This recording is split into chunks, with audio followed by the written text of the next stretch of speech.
Hello everybody, my name's Ollie. Welcome to another edition of The Watch Collector. Today we're going to be looking at a brand called Trilobe, a French haute horloge watch manufacturer. But before we get to that, obligatory wristwatch check. I'm wearing the Chapek Antarctique in salmon, 40.5mm dial. So if you've seen my other videos, you'll see that actually I had the opportunity to have a look at the Trilobe Une Folle Journée, one crazy day, at an event recently where they were launching 3 of their models, and I was really impressed with them. On that occasion, I had actually a prototype version with full baguette diamonds and the hour, minute and second markers. Really impressed. This is a much more subdued version of the same watch.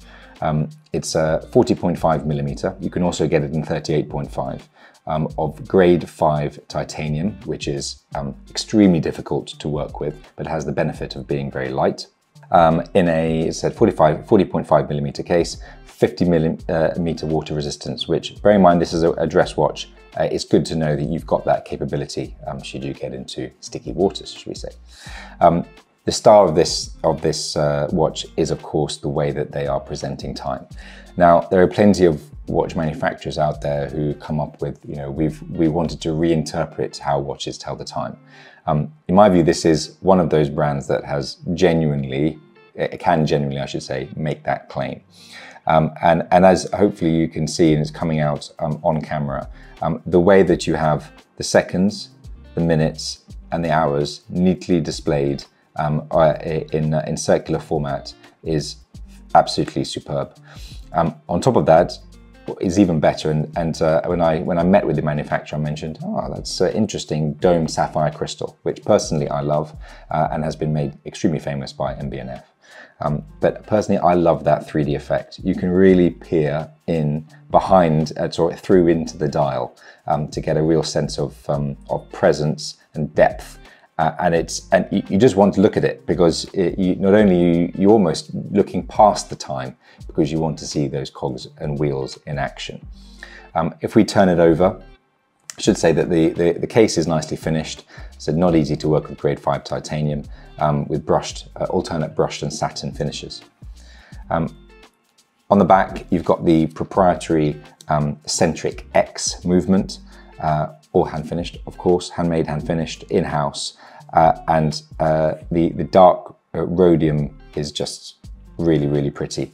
And again, I think what we all like as watch collectors is really being able to see the movement do its thing, which you can in this watch. As you wind it, you get a real sense of how it's powering that really delightful dial.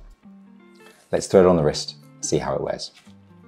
So this with a black alligator strap. It's got some heavy bolstering. It's certainly going to feel secure on the wrist, I think. I just love the way that stands proud. It's not your typical dress watch. Even though the colors are understated with the black and the gray with the titanium, this watch is going to stand out. But for all good reasons, I should add, because of the height of the sapphire crystal, the fact that it's such an intriguing way to tell the time. Overall, I think this is, in my view, an outstanding entry from a very young watch manufacturer.